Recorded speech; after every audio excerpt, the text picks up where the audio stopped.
अपना नया चैप्टर है बायोलॉजिकल क्लासिफिकेशन। क्या है? बायोलॉजिकल क्लासिफिकेशन अर्थात जीव जगत का वर्गीकरण। यहाँ पर आप ये डायग्राम देख रहे हैं, चित्र देख रहे हैं। इस चित्र को देखने से आपको क्या समझ में आ रहा है? इस चित्र को देखने से आपको क्या समझ में आ रहा है? कोई बता सकता है इसमें से क्या समझ में आ रहा है? एक मिनट खड़े होकर बता। हाँ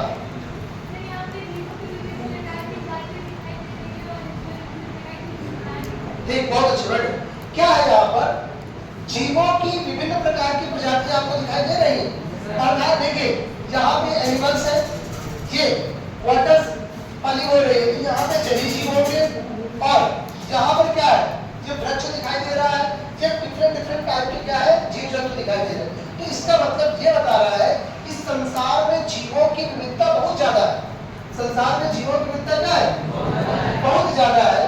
तो इसी जीव जैव विविधता को अध्ययन करने में आपको आसानी हो, इसीलिए हम लोगों ने क्या किया, इसका वर्गीकरण करना चाहा। तो इस चैप्टर में हम लोग जो पढ़ने वाले हैं वो जीव जगत का क्या पढ़ेंगे?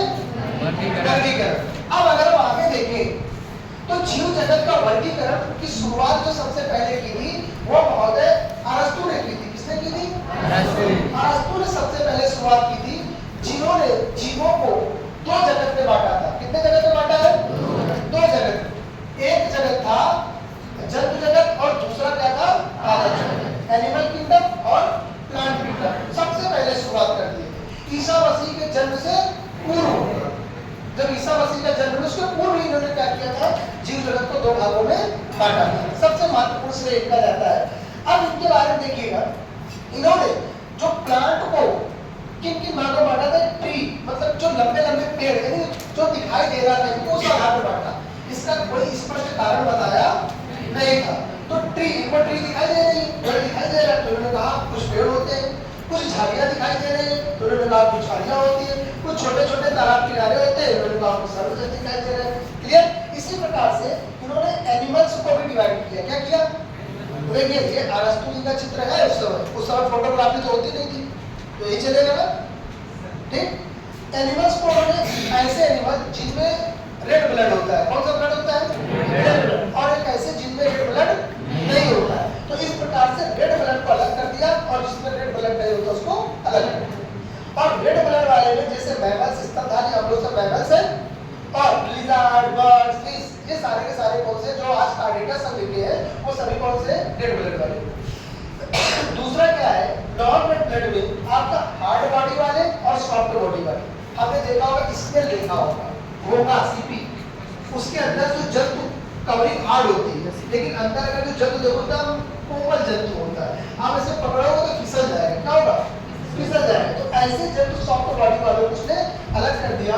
और हार्ड बॉडी जिनकी कवरिंग हार्ड होती है, स्टार फिश, तो इनको क्या किया उन्होंने? अलग कर दिया। इंसेक्ट भी, इंसेक्ट की बॉडी भी कैसी होती है?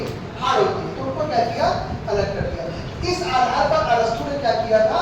जीव जगत का सबसे पहले वर्गीकरण किया था। लेकिन इनमें कुछ कमियां थी, इसका कोई स्पष्ट कारण, वैज्ञानिक कारण इन्होंने नहीं दिया था। तो इसके बाद दूसरे जो वैज्ञानिक आए उनको, उनका नाम है कैरोलस लीनियस। क्या है? Carolus Linnaeus. Already first chapter में भी हमने इनको देखा था। इनकी एक पुस्तक है जिसका नाम है सिस्टेमा नेचुरी। उन्होंने वर्गीकरण के बारे में उस चैप्टर में बताया। इन्होंने भी जीव जगत को दो ही भागों में बांटा था, plant kingdom, animal kingdom, plant kingdom और एनिमल किंगडम। लेकिन इन्होंने बांटने का कारण बताया था, वर्गीकरण करने का क्या बताया था? कारण बताया था क्यों उनको दो भागों में बांट रहे थे। लेकिन अरस्तु ने कारण नहीं बताया। लेकिन इन्होंने क्या किया? इसका रीजन बताया था कि हम इनको दो भागों में क्यों बांट रहे हैं। तो एक बार कैरोलस लीनियस को भी देख सकते हो, दोबारा दिखा रहे हैं, जो नए छात्र देख सकते हैं। ऐसे कैरोलस लीनियस दिखते हैं। इस समय है क्या? नहीं, 1700 की बात है, तब वो छुट्टी हो गई, दूसरा जगह मिलेगी। ठीक है, तो ये क्या थे? कैरोलस लीनियस, दो जगह पर थे। इसके बाद कैरोलस लीनियस में कुछ ड्रॉबैक थे। कैरोलस लीनियस में कुछ ड्रॉबैक थे। बस